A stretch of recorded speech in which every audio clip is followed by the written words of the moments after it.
going to be going over studio session procedures and basic acoustics. It's going to be on chapters 8 and 9 in the lecture book. If you could go ahead and read those first, go ahead and pause this if you need to. Go ahead and get those read, because we're just going to go over, pretty much the stuff that I want you to basically make sure you've absorbed through the chapters. Cool. Let's get started. The 7 stages of recording. So those are going to include pre-production, setup, basic and rhythm tracks, sometimes known as your scratch tracks, overdubs, rough mixes, mixing, and mastering. So the first one's pre-production. That's going to be where you're going to be picking out your songs, working on songs, arrangements. Do we want the intro first? Obviously, but is that going to be followed by a chorus or a verse? All that stuff you want to kind of work out long before you ever get into the studio. Effectively, that's pre-productions. Anything that you can do before you ever enter the studio. So, 2, that includes evaluating, working out your tempos. You want to make sure all your instruments are in working order and ready to go. You want to make sure that they are, properly maintained. If you need to get, your tubes checked out, go ahead and get some new tubes if you need to. Now's the time to make sure all your gear is in order. If you need to go rent something, if there's a certain microphone or a particular type of sound you're going for, and you just can't really afford, the highest dollar amp at the time, well, you can possibly go rent it and get it on your track. Next thing's gonna be rehearsing. That can definitely be done long before you ever enter the studio, and the more you can do, the better off you'll be. Recording your shows and your rehearsals, that helps you out quite a bit. Obviously, you can listen to how the song sounds before you ever spend all the time, overdubbing and getting all these parts down. You can listen to the song as a whole just by recording your practices, and then evaluating your songs and kind of working it out again. Discussing any overdubs or mixing that may be necessary. If you can go in with a plan and a direction and the order in which you want to get it done. Again, it's just things you can work out before you ever enter the studio. Anything else, again, that can be done for you in the studio, it can definitely save you time, money, and of course the engineer's not always involved, so if you are just more on the engineer side, you might not even be part of this process. However, you want to make sure that your artists are aware of this process so they can make sure to have all of that done before they ever come into your studio. Setup. Setup, that includes tuning your instruments. Setup, this is the time, effectively once you've entered the studio before you ever start tracking. So the things you want to make sure you've gotten done. So that includes tuning your instruments, addressing isolation issues, picking your mics, which you want a nice large diaphragm for your kick drum. We're going to use a ribbon for our hi-hat, whatever it may be. You're going to be doing that at that time because you'll know your choices. Preparing your headphone mixes. You want to make sure everyone can hear themselves, long before you ever press play record. Starting your track sheet, like we've talked about and been working on with our EQ curves and things. Anything that can kind of help you if you have to leave the studio and come back, so you know what path you've been on. Labeling the console, getting the tracks and inputs, everything all labeled. That just, again, helps with the workflow so that, whenever you've tracked, you don't have everything labeled audio 1. It can, be easy to find the pieces that you have. The next thing, of course, getting levels. Again, set up everything before we press play record effectively. Basic rhythm and scratch tracks. That's going to be our song bed. That's the things that once we start recording, we want to kind of get a good timeline, a good, this is where everything should go. Usually you're going to wind up recording it to a click track of some sort, so this way, you know exactly where the intro should start, exactly where the verses start, the choruses start, all that can be all timed out.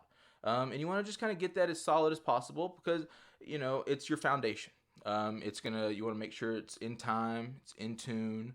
Again, you can use your click track for it. Some people consider this to be scratch tracks. So scratch track would be anything that you record to kind of give yourself this bed, but you plan on getting rid of it. It could be like a scratch vocal where you use the vocal, everyone kind of usually follows the vocal to know where they're at in the song.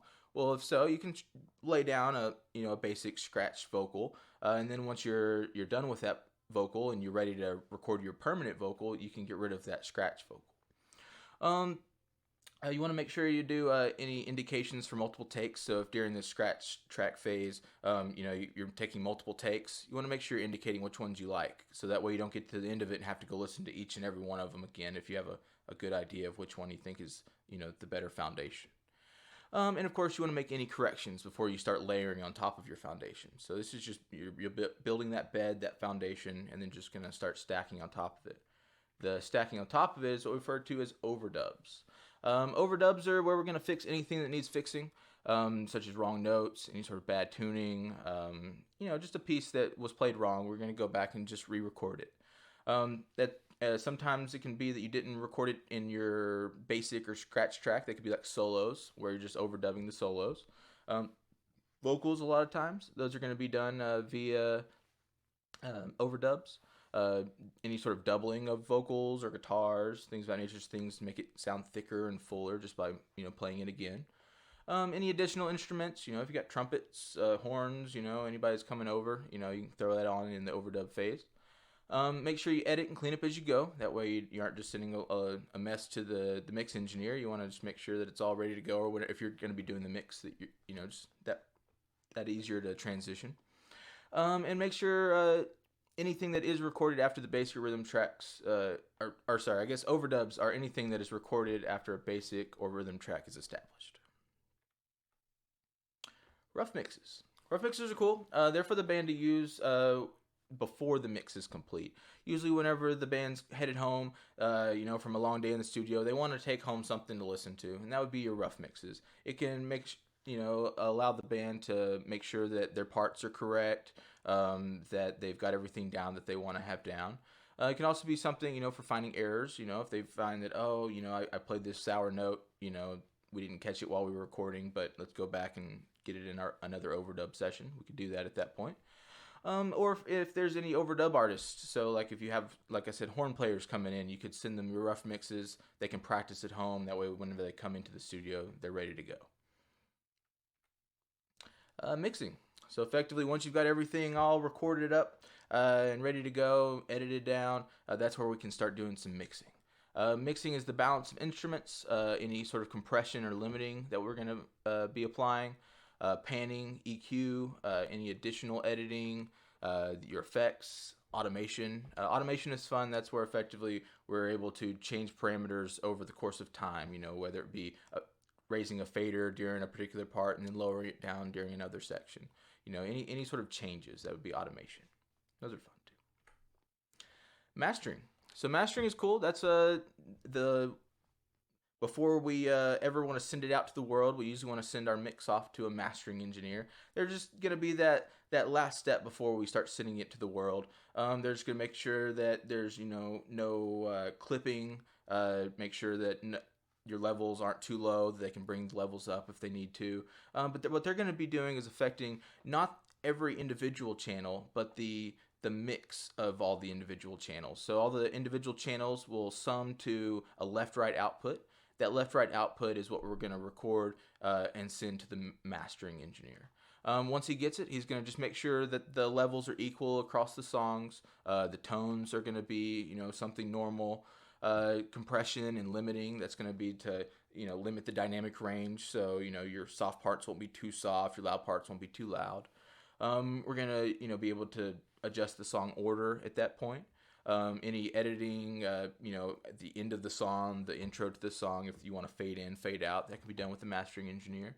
The space between the songs, that is established at that stage as well. Any sort of CD text. So if you are going to be turning this into a CD, you can create codecs that would allow you to, our metadata. And this metadata includes, the CD text, photos, just any sort of information that you want to include. It's pretty fun. DDP image, that's disk description protocol. That's whenever we burn a disk, we're ready to send off to a duplicator or a replicator. You want that to be in a DDP image. That way they aren't getting just the individual songs like you would normally see like in your iTunes. You want it to, be a little more cohesive and look a little nicer and, be able to have that picture and all of that stuff. And all of that's done through that DDP. ISRC codes, those are pretty neat. Those were implemented with CDs so that we could track who's playing what and where. which is pretty neat. That way artists can, put their stuff out into the world and see where people are actually playing it, and so that way they can kind of schedule their tours and things like that around that. And of course, you're going to get your master copy back from the mastering engineer. This master copy is the one that you're going to be sending off to the duplicator or replicator. And you want to make sure that whenever you get that master copy, that you don't listen to it. That it's going to be this gold standard. You want to make sure it doesn't get scratched or damaged. So a lot of times, the mastering engineer will even tape it up, just so you don't. They'll send you one copy that you can listen to, but they'll send you a nice clean copy that's designed just to be sent straight off to be duplicated or replicated, which is pretty cool. You just want to make sure you want to, keep that thing safe. Cool. So the 4 questions that you want to ask before you ever enter a studio with an artist is what is the artist's budget? What sort of instrumentation do they have? Is it a 3-piece band, or is it a full 11-piece salsa group? Because you're gonna need to know how big of a space do you need to have. Does everyone want to play at the same time? Is everyone all right with overdubs? With that budget, is it something that we're going to be able to have time to overdub everybody, or is it something that we do need to track everybody all at once? The purpose and length of the recording. Is this something just for demo quality? Are they just trying to get a gig down on 6th Street? Or is this something that they want to make sure is the quality and level to where they could start sending it off to be played on the radio? So we want to make sure we know that ahead of time, because that is going to, affect the budget. It's going to affect the equipment you're going to want to use. It's going to affect, the quality of the craftsmanship effectively. And of course, expectation. If you're just getting started, make sure everyone is on the same page of, I take a little slower to get started because I'm just getting started, but my budget is, in line with that. Just make sure everyone has the right expectation, that you're not bringing them to a, $25 an hour studio expecting it to be, some multi-million-dollar setup. So just as long as everyone has the right expectations before the project begins, everyone can be on the right track. It helps that the whole project progress much further and much smoother. Cool. So now we're going to start moving into acoustics. So just to kind of reiterate, I like to throw this one in there because we've talked about it a lot, but the 3 successively occurring categories of sound, that's that direct path, early reflections, and reverberation. So our direct path, as you can see in our chart here, that's the stuff that comes first whenever I clap. That's the stuff that gets to, straight from me to the microphone. However, if I was clap, me to microphone. But you heard in there a lot of reflections off of the room. So the first ones that come across are the things probably bouncing off my desk, bouncing off my monitors. Those are early reflections. And then beyond those are what we call our reverb. That's the things that are still bouncing around the room and then still hit the mic at a period later. So as we talk about our acoustics, I just want you to keep those things in mind. Direct path, early reflection, and reverberation. Reflection. So reflection is pretty neat. So as a sound wave travels through an acoustic environment, it's going to be reflected off of all sorts of different surfaces. So sound is reflected at an angle equal and opposite to the initial angle of incident. Kind of like a pull ball, whenever you're, hitting your, playing some pull, you hit the ball, it's going to hit the wall and it bounces back off, so you can imagine that a sound wave is going to react a lot the same. The opposite of reflection is what we call absorption. So this is the process in which acoustic energy is reduced when a sound wave passes through a medium or strikes a surface. Ultimately, absorption is the inverse of reflection. So as you see in the image here, the sound can hit a wall. Sometimes it can actually penetrate the wall a little bit, and then it'll maybe hit a reflective surface on the other side of the wall and come back. And whenever it's come back out, equal and opposite, it's still, some of it is reflected off. You notice that some of it was absorbed, some of it was reflected. That is what we call our absorption coefficient. So it's the difference in what was absorbed and what was reflected, and it's going to be based on what material. So when we're doing that, absorption coefficient is the amount of energy absorbed to the amount reflected. So it's expressed as a ratio.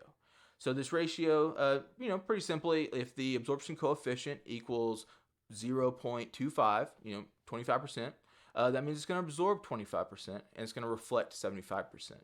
So if an absorption coefficient is 1, which you don't see too often, but that would mean all sound is absorbed, and absorption coefficient of 0, that would mean no sound is absorbed. So let's take a look at some examples of some absorption coefficients within this chart. So as you see here, glass fiber ceiling tiles can absorb quite a bit. 90% of 2 kilohertz. That's pretty beefy. It's absorbing a lot of high frequencies there. If you were to talk real close to it, it would absorb most of your frequency and would only reflect back a little bit. But you can see the opposite with like a chalkboard. That's going to be reflecting quite a bit. It's not going to be absorbed. It's just going to reflect.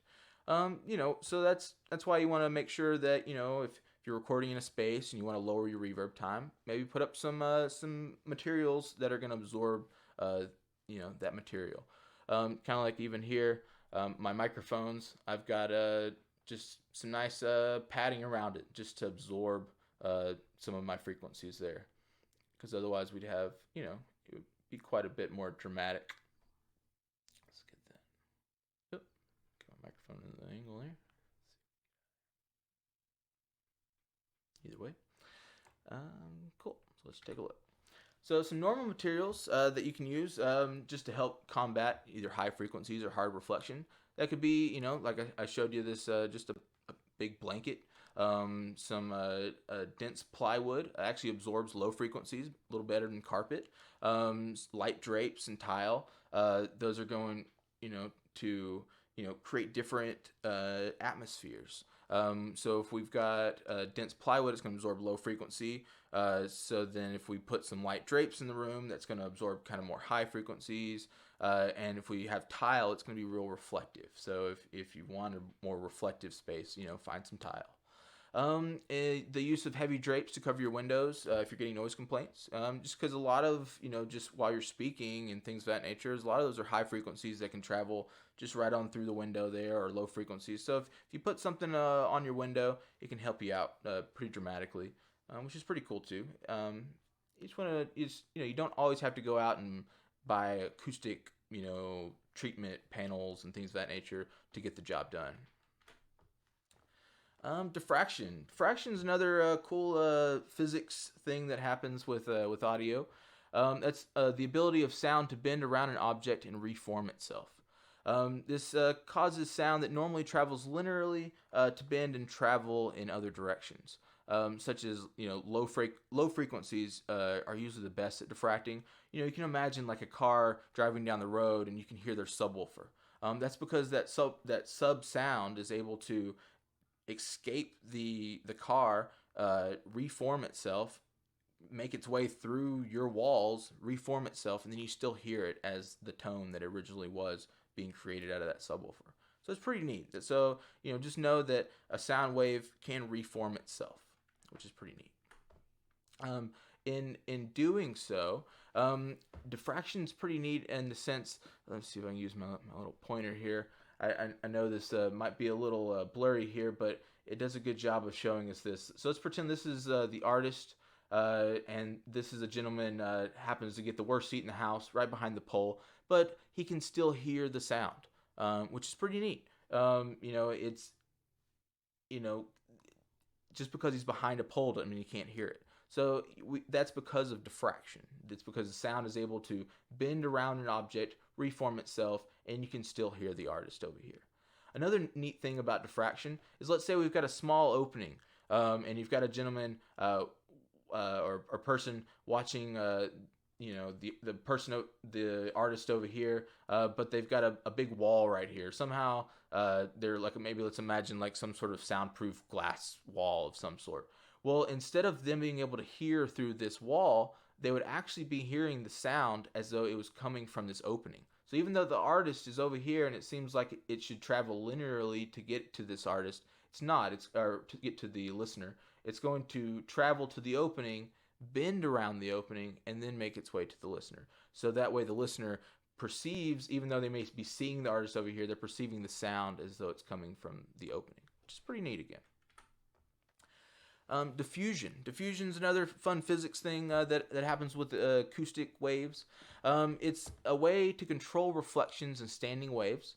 What it does is it scatters sound waves from a surface to get equal energy. Some good examples of that, could just be a bookshelf. It could be a wall that has a lot of different, broken up pieces, or it could even just be some sort of convex surface. It's pretty neat. So what you want to do is just kind of scatter the wave, so that way it's not just bouncing off of one wall, then bouncing off the other, bouncing off of one wall, bouncing off the other. So you want to prevent standing waves, which is where you have walls that are parallel. The sound will hit the one wall, hit the other wall, hit the other wall, and if they're just right, they can create some harmonic anomalies. So we want to prevent that with diffusion. So I really like diffusion. I really like having a lot of bookshelves in my room just to kind of break up the sound waves. Again, just to kind of reiterate what those room modes, also known as standing waves, what those are. So those are created by parallel surfaces. Their problems include level boost, cutoff frequencies, or creating those resonant frequencies. So as you can see here in the chart, if the walls are just right and a wave is able to make its way over here and then bounce off, make its way over to here, if this was to happen, what happens in the middle is you're getting a cancellation of this frequency. So that means if you're standing in the middle, it's going to sound like that frequency is not even there because he's 180 degrees out of phase with itself. The same thing happens at the second overtone. Where you're over here, now all of a sudden, if this is, say, just for some simple math, let's say this one is 50, that would mean this one would be 100, and so 100 hertz would have problems in this area, and then 150 would have problems in this area. We could go on. So we want to prevent that by using that diffusion, maybe some sort of absorption for those with the problem frequency, and we can establish that via establishing the length of a wave, which we figured out. If you want to look back in our how to calculate the length of a wave, back in lecture 2. We can calculate standing waves. In fact, we can kind of do that a little more based on, again, what we talked about with chapter 2. We can find our first resonant frequency. So what we can do is figure out the speed of sound, velocity, divided by the length times 2. So that's going to give us our first resonant frequency. So in a 10-foot space with parallel walls, we take the speed of sound, velocity, divided by 2 times 10, and that would give us 56.5 hertz. So in a space that has a 10-foot parallel walls, kind of like my room right here, I actually might have problems with 56 hertz. There could be a chance, or even with its second harmonic, which is kind of like we figured out before when we figured out harmonics. 2 times the first resonant frequency would give us 113. 3 times the first resonant frequency would give us 169.5. So those are frequencies that you might have to start taking a look at because if you have those standing waves. Luckily, I have one wall that's covered with diffusion. Maybe the other one might be a little more reflective than I want at the moment, but it's doing the job to kind of counteract problems with that.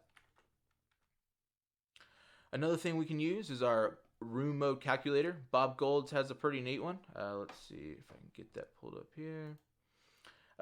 It's a room mode calculator. It's pretty neat. You can put in your room length, width, and height. I put in my particular room that I'm in right now. So it's 10 foot by 15 foot by 8.5 feet. And I take a look here and I see if there's any problematic frequencies. Yellow, that means it's, something to be worried about, or not necessarily be worried about, but something to kind of consider. Luckily, it's below 15 hertz, so I don't have a subwoofer in this room. So most of the time, if I'm working with those frequencies, I've got my headphones on anyway. However, if we look, about 66.5 hertz, start to get green, which is good, and then we start to make our way, and we keep green. So if you notice, this would actually be a good one. I don't have any sort of warning colors telling me that my room has any sort of anomalies, things of that nature. We can come down here and check out our Bonello chart. We want to make sure that it's always on its way up, which means that there's no funky harmonics. And so, as you can see here, we're looking good. So let's just go find another example. Let's just kind of maybe find some non-optimal space. Like, let's find like a cubed room, 10 foot by 10 foot by 10 foot. Let's see what we got here. You see how that kind of goes all red there. So, that means that you're not going to start being able to have any usable frequencies until about 178 hertz. Everything below that, and there's a good chance that it's probably wrong. So, just consider that whenever you're picking out the size of your room, things of that nature. Just being not square can help it out quite a bit, though. Let's just kind of just break it up just a little bit. And we start to get, just a little bit of breakup in that square, gets it a little cleaner.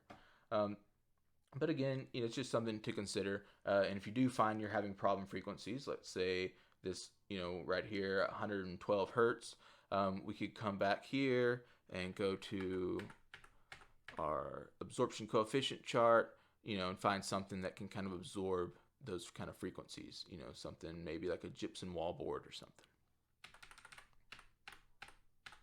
Cool. Soundproofing versus acoustical treatment.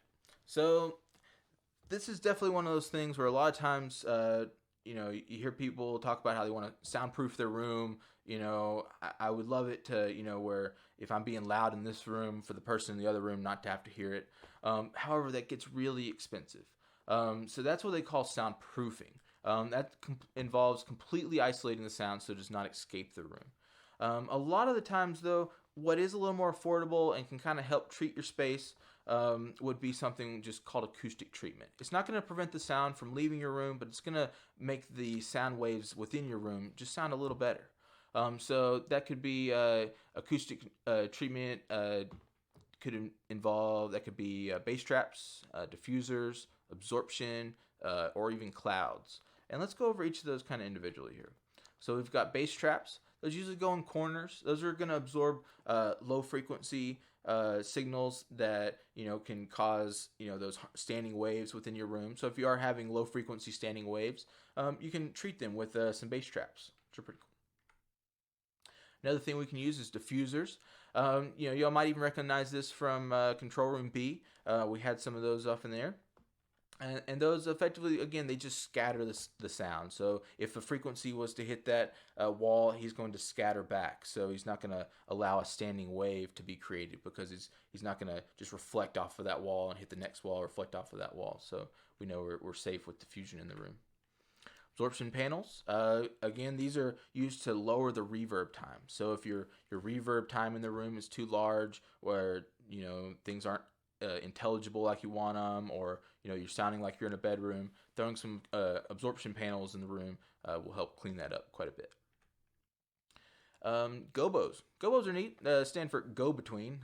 Don't know how they got gobo out of that, but effectively these just go between different instruments to help isolate them. You can use it to tighten up a kick drum sound, isolate an amplifier. Like if you've got an amp on one side of the room and a drum kit on the other, you can kind of throw some go betweens to where the amp won't pick up as much drums, or there might not be as much of the amp in the drum signal. It's just a mobile way to control isolation. It's another fun thing. Some other things you can use to make your room sound better. That includes an RTA. I really like RTAs, a real-time analysis. Throw one of those off in a room, and it can, as you see here, it tells you based on amplitude and frequency, if you were to send a pink wave or pink noise in your room, this effectively should look kind of flat. And if it doesn't, that means you've got a buildup of certain frequencies that you may need to either use an EQ to correct your room, or maybe throw in some panels, absorption, diffusion to kind of even that out a little bit. Because that way, once you know your room, the high frequencies, the mid frequencies, the low frequencies are all reacting about equally, you can start to trust your mixes a little more. Cool. And just some fun stuff to get your bedroom up to snuff. If like me, that's where you find yourself nowadays. It's effectively, you want to use smaller speakers. Don't go get those big 8-inch speakers if you're in a bedroom. They just, the frequency is too low for it to be absorbed into your room. Kind of like we noticed when we looked at the smaller rooms and the Bob Golds. So little smaller speakers, that means you don't have to worry about the lower frequencies causing those standing wave problems. You need to set up symmetrically, so you don't want to set up in a corner. You don't want to just set up, on this side or that side. You want to kind of be centered.